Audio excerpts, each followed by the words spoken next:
for my own edification, really, and it's probably as good a place as any to start. I'd like to go to the origination issue.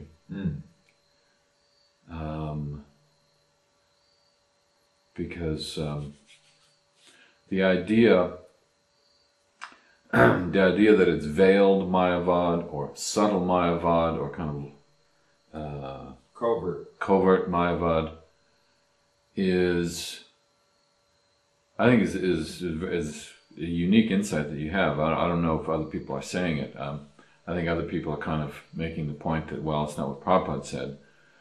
But I think your contribution is unique in the sense that you're saying, well, it's not just Prabhupada didn't say it, but also Prabhupada's whole campaign was against Mayavad, and this is just a form of covert Mayavad. So maybe you could talk some more about that. Okay, here's the question. Some people feel, as far as the origination issue goes,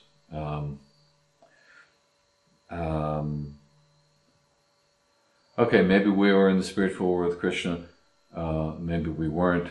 What's the big deal? All right. The big deal is, first of all, what is our process? Our process is that we can have limited knowledge through pratyaksha. Limited. And then Anuman gives us indirect a little more.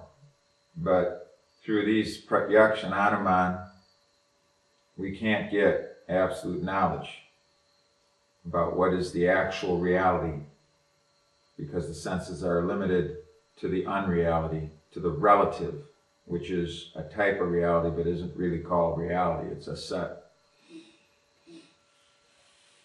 So we have to accept higher authority who is realized. And then, after accepting, apply intelligence. And that's called philosophical search for the absolute truth.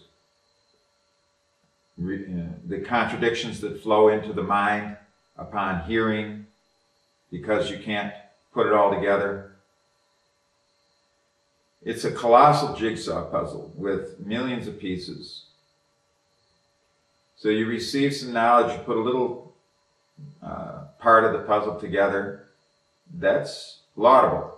But in and of itself, that's just a little part. You need to put the whole puzzle together. And in trying to put the whole puzzle together, you're going to come up with many apparent contradictions in the process. Those apparent contradictions need to be confronted and they need to be resolved. And the process is to hear from authority and then to get rid of the apparent contradictions through philosophical pursuit for the absolute truth, not mental speculation. Meaning that you don't change any of the siddhanta given. You don't change any of the knowledge given.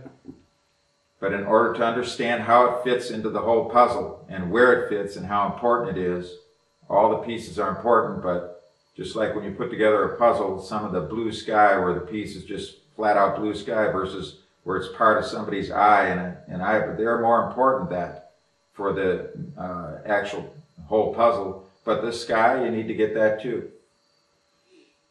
So Prabhupada said in so many places that we were originally with Krishna in the spiritual world. We were all originally Krishna conscious entities. The issue is personalism and impersonalism. Prabhupada says, how can this impersonalism stand? So we need to get free from impersonalism. It's very tough to do because we're surrounded by so many impersonal energies, including conditioned souls. They're personal on the spiritual level, but that spirit soul is, for all practical purposes, dormant. So we're dealing with a colossal machine, a conditioned machine, which looks like it's a person who's a reality person, but really when you get right down to it, it's the modes of nature working as a machine. In the lower modes, with very little sattva, that's a machine. So we're surrounded by all these machines in the form of non-moving life, moving life, and conditioned humans in this age being totally absorbed in the lower modes. So we're surrounded by our physical body, which is impersonal. And our mind also is being besieged constantly by energies which appear to be impersonal, although they ultimately all have a personal source. But the point of the matter is, how can this impersonalism stand? It can stand if you have an upasiddhanta which helps it stand.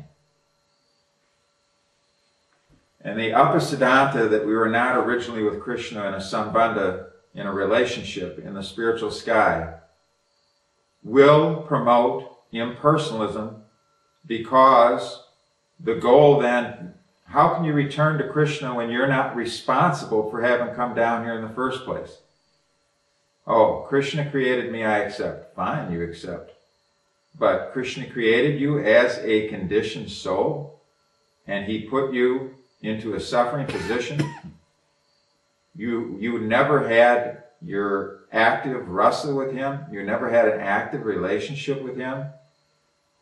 And you're now in this very bad position, although compared to all the other living entities, they're in worse, but you're inhuman. But still, there's so much suffering, and it's temporary, and so much bewilderment.